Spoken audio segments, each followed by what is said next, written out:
Walk through on a Heartland Mallard. We'll start in the back. You are pre-wired for a backup camera. If it does not have one, you're just pre-wired for one. If you choose to get one installed, make sure you let somebody know, schedule a time to do that. It does use power off those marker lights up there, so the running lights on your tow vehicle need to be on for that camera to work. Outdoor shower, both hot and cold, which is nice.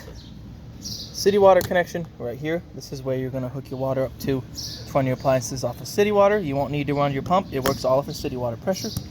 Right above that, cable inlet. So if you're going somewhere that provides cable, you can hook up cable to there. Right here, mount for a grill. Moving right along.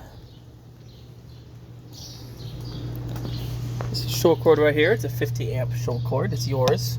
You twist this part on, the large part, and then you can tighten this up too for some extra security. So it doesn't actually accidentally get unplugged. It's about 20, 25 feet long. You have your dump area right here. So you have a cap right here. Let's make sure this cap gets put on for you folks so you don't have to worry about it. Definitely recommend making sure these valves are closed like they are now before you take that cap off, especially after you've been using it, because that section is going to be filled with some stuff you don't want to get on you. The one on your left is your gray tank. Your gray tank is your shower and your sink water. The one on the right is your black tank. Your black tank is your toilet water. Definitely recommend doing your black tank first. Don't let that get dumped, and then using your gray tank to dump that. That'll flush out the hose. That way when you pick it up to carry it to put in your bumper, these bumper caps come off. These are the perfect spot to store your sewer hose. These do not come with one. Anyway, that gray water will flush the black water out of the hose, so it's a little less gross when you carry it around.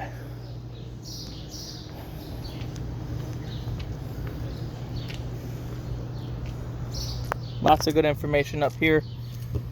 Gross vehicle weight rating, your VIN is on here. Tire size, in case you want to order new tires and they start to get bald. Tire pressure, 80 psi. That's what you're gonna check your tires to make sure that they're at. They are checked. That we do check them before you guys take this, but I definitely recommend before every trip you take, you check your tire pressure. Then you have cargo carrying capacity and whatnot right there. Large pass-through storage, that's going to be that grill that you can hook on the back. You got you a crank right there. That's going to be a backup crank for your stabilizer jacks. You have a light switch there and another light in here, so you can have some light inside this compartment. That light switch does these LED accent lightings right there. Moving along to up front, Group 24 RV Marine grade battery. In the winter, I recommend taking this completely out, storing it somewhere a lot warmer than being sat out in the cold garage, basement, shed. Anywhere is warmer than being sat outside all winter long.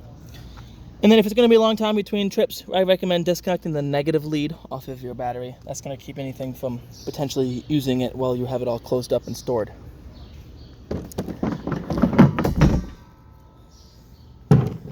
Dual 20-pound cylinders. They are filled, so you do not have to worry about getting them filled. This is your automatic changeover regulator. You can see right here it's pointing to this tank, so it's going to pull from this tank first. If this tank were to be on and this one were to get empty, a little diaphragm in here will open up and then cause it to switch to pulling from this tank automatically. However, this little selector, it doesn't automatically rotate when it switches over. It doesn't have any way to tell you it's switched, so that's something you're going to have to keep an eye out for. And then some people have it in the middle, thinking it's going to pull from both tanks equally.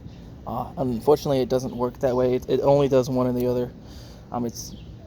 So just do one or the other. Manual tongue jack. This is what you'll use to level the trailer up and down to get the level front to back. You can swap to a power tongue jack if you choose to. 7-way. This is what's going to get hooked to the back of your truck to allow your trailer lights and brakes to work. Chains, obviously, you're going to cross them. You have a breakaway right here. This is going to get hooked to your truck as well.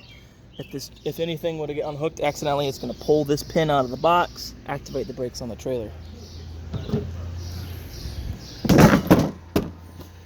And then you see over here, you are pre-wired for solar. And all that's going to do is trickle charge your battery. You still have to buy the actual solar kit for it to work, but you are pre-wired for it. Coming in through here, there's that grill I was talking about.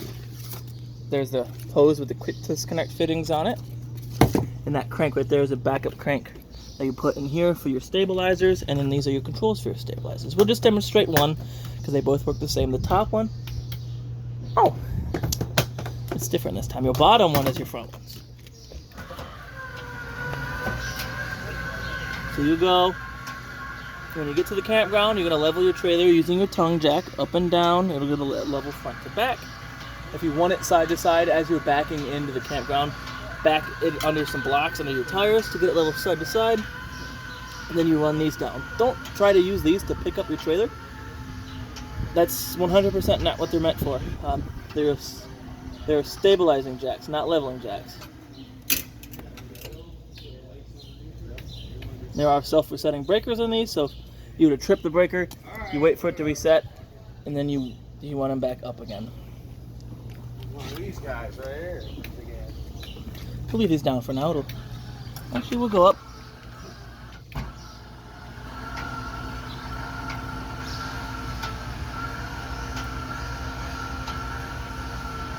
It can be a little slow at sometimes. Like I said, don't try to use these to pick the weight of the trailer up. And if your campsite is a grass spot or gravel, I definitely recommend some pads underneath these. We sell them plastic blocks you can use, or just like a wooden block, so they don't sink in the dirt or grass. Water heater right here. It's very simple to use. It's all set up to be used. All you gotta do is hook up water to it. Actually, this shouldn't. Yep, that's in there.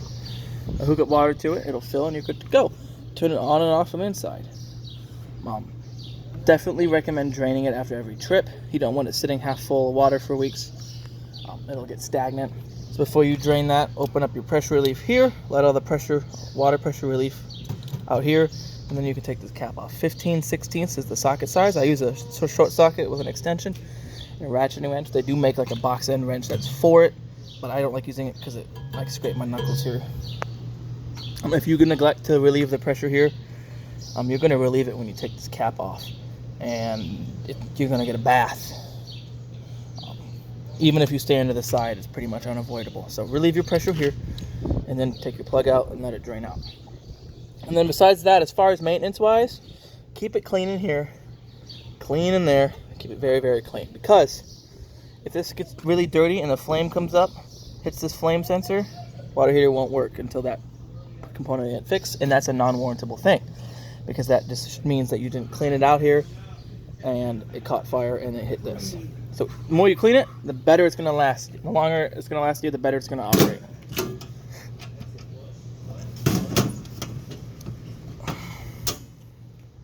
Freshwater fill. This is where you just fill your onboard fresh tank. You just rest your hose in there. Don't jam it in there.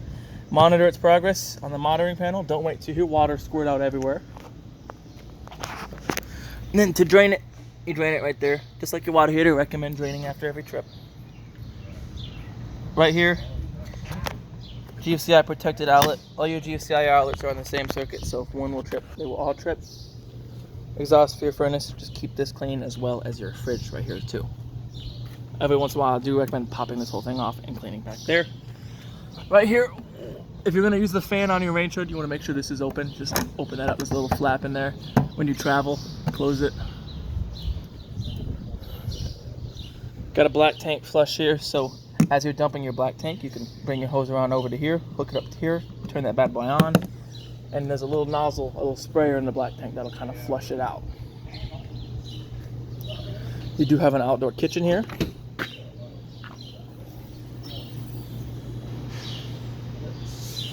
With a mini fridge.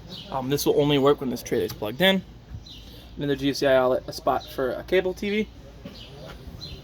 A slide out countertop right here, which is nice to have. Sink, light switch, we'll make sure these lights off, and then plenty of storage out here, which is nice. And then we close it. And then this is that quick disconnect fitting for the propane right there to be used with your grill. All right, we'll kind of make our way onto the inside.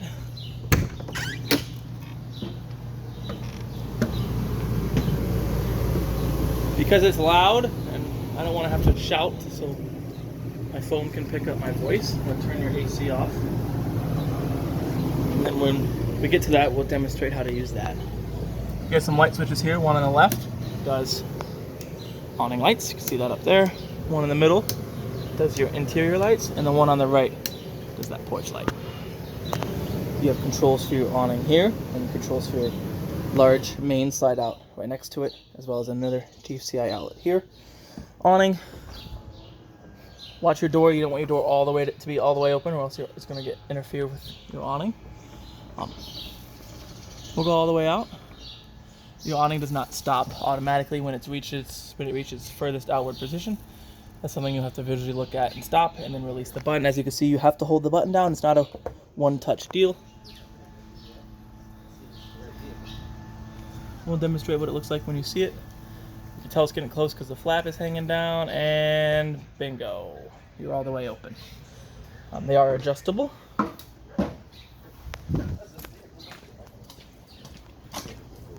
You can pinch these here. There's one on each side to grab here, to raise and lower, to pitch the corner up and down. You can do that for both sides. So if it's raining or sunny, you can lower both ends to kind of get the sun out of your eyes, or pitch one corner down to let rain run off to one corner. If you adjusted them unequally and you need to roll it in, they don't have to be in the same position that they are now, but each arm has to be in the same position. So if you have yours 3 up, this one you want, the other arm you want 3 up, just so it rolls in evenly and doesn't risk bending anything. I definitely recommend not having this open. If wind gusts reach anything higher than 10 miles an hour, you could bend the arms, you could rip the fabric. This is just a big sail in the windstorm, in a windy rainstorm. And if it gets too rainy, still roll it up, because that weight could be the weight of the weight could be too the weight of the rain could be too much for it. You just want to take every precaution you can to keep your awning in tip-top shape. Especially if it's raining and then you roll it in to save it. As soon as it gets sunny back out, roll it back out again. Let the water dry off of it. Or else you're going to have a smelly fabric. It's going to be all moldy and mildew because of it holding moisture. Switch right here. Sorry, a little too close. You're pre-wired for the Winegard Wi-Fi extender. It doesn't have it, but it's pre-wired for it. Light for the bedroom. Either side of the bed, you have some outlets. Storage underneath your bed. You can lift this up for some storage. Lights above the bed. Carbon monoxide alarm uses your standard 9-volt battery, so if that starts dying, it's time for a new battery. Both of these doors unlock like this, and then just slide. And slide the other way. Always make sure you retain these in the open position when you travel, as to not cause them to smack into your wall repeatedly when you make turns while traveling. Other door works the same way too. Have a spot for a TV here with a backer. Spots to plug in for your radio, which will act as a standard definition, as you can see by these, DVD player. The nice thing about these is if you have both these doors open, both of the doors open, pull this pin, set it right here, then you can rotate this whole platform, this little TV mount, 180 degrees, so you can watch TV in the bedroom. You do have a radio right here. It acts also a DVD player, like I explained. Your radio is super simple to use. You got power on. You got different zones. Zone 1 is inside. So now it'll just be the outdoor speakers. Zone 2 is inside. So now you just have zone 1 on. It's the inside. Now it's both. Now it's just the outside. Now they're both off. So you can see how that could be useful. You have presets here. 1 through 6, push and hold to save a preset. You pause, play different controls. Bluetooth, you can Bluetooth your phone to this. Then you have mode selection. Then you have auxiliary, headphone jack you'll probably never use. And then USB. USB just allows you to charge your phone, doesn't actually interface. Very simple. And I'll show you where the remote is in a bit. Actually, it might be down here. Nope. You have spots underneath here. This is where you hook your TV up. If you're using cable from the campground, turn that off. If you can use your antenna, this is your booster. Turn it back on. Power outlet for your TV. In this drawer right here, there we go. You have your remote for your radio. It'll act as the DVD player portion of it remote as well. This blue bag's gonna have all your manuals and whatnot in it. Microwave, It's a basic microwave. It's only going to work when you're plugged in. If you're not plugged in, microwave's not going to work. Light and a fan. Remember what I was saying about this fan? If you're going to run the fan, have that flap on the outside open. These new Furrion cooktops are excellent. They're very easy to use. Fold this up and back. Acts as a secondary backsplash. Turn this to the flame. Twist your sparker. Should light right up. The gas is off now, so obviously it's not going to light. But all three of these burners work the same way. Oven works a little bit differently. Turn that to the flame. Push and hold. As you're pushing and holding in, you're going to twist your sparker. And what you're looking for is right down there, that pilot to get lit. I'll even twist the sparker right now so you can see what that looks like. Once the pilot is lit, you can then turn it from your push and hold position to your desired temperature, and then be good to go. If you're going to cook in a few hours again, or even a few minutes, and you got to change, and you have to turn it off for a second. If you turn it off to the flame, it turns your burner off, but leaves the pilot on, and then you just go back to reignite the burner. Definitely recommend turning it completely off before you go to bed, before you leave your trailer for more than 30 minutes, just because you don't want to leave that pilot lit unattended.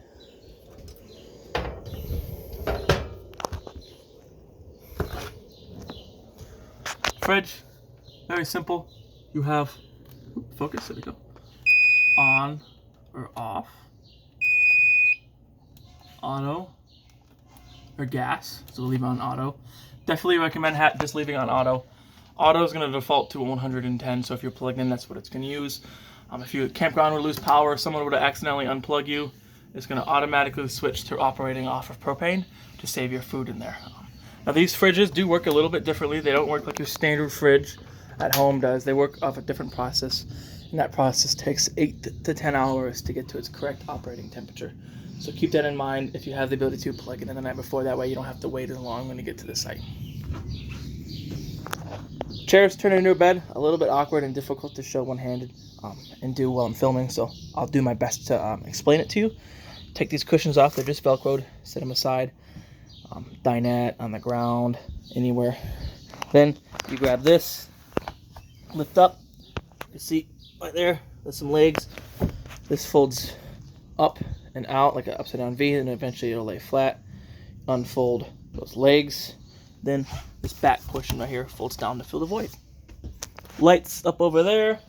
Some switches, one on the right does LEDs in the cabinet, one on the left does that chandelier light over there, and then those lights you just turn on and off, and the lights themselves.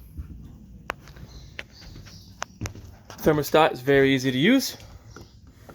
First thing it'll ask is what mode you want, what fan mode, auto, high, or low. I definitely, again, recommend auto, just like your fridge. Auto is going to allow your AC to cycle on and off at its set temperature. So you have it set to 62. Once it hits 62, your AC will shut off. A lot of times the AC portion will shut off, but the fan will keep running to allow air to circulate. Once it kind of breaches that threshold again, gets warmer, it'll kick itself back on to help regulate temperature. If you just had it running on high, and let's say again you had it set to 62, once it reaches 62, it's not going to stop, it's going to keep going. Then eventually what'll happen is it'll freeze up because it's running consistently. It'll shut off. It'll shut itself off because there's a little sensor in there, and then you have to wait for it to thaw out before you can restart your AC again. Tap it. It'll ask cool. Tap it again. Furnace. Cool goes to 55. Furnace goes to 90. Last little bit of advice about these is if you accidentally hit up and down at the same time, switches to Celsius. Easy fix. Just do that again. Goes right back to Fahrenheit. Unless you're more comfortable reading in Celsius. Right down here, propane gas alarm. This is hardwired to the 12-volt system. There's no batteries you have to worry about changing. However, these still give like little low voltage chirps. So when they start doing that, it usually happens after pulling your camper from storage. If you hadn't disconnected that negative lead off your battery, that battery will starting to lose voltage, which would cause this to say it doesn't have enough power to operate. Where was the other one I saw? Okay, and then smoke alarm, just like your fire carbon monoxide alarm, 9-volt battery. This setup here turns into a bed. Very easy to do. Lift up the table, pop them legs out, set them aside. Your table is going to rest right here.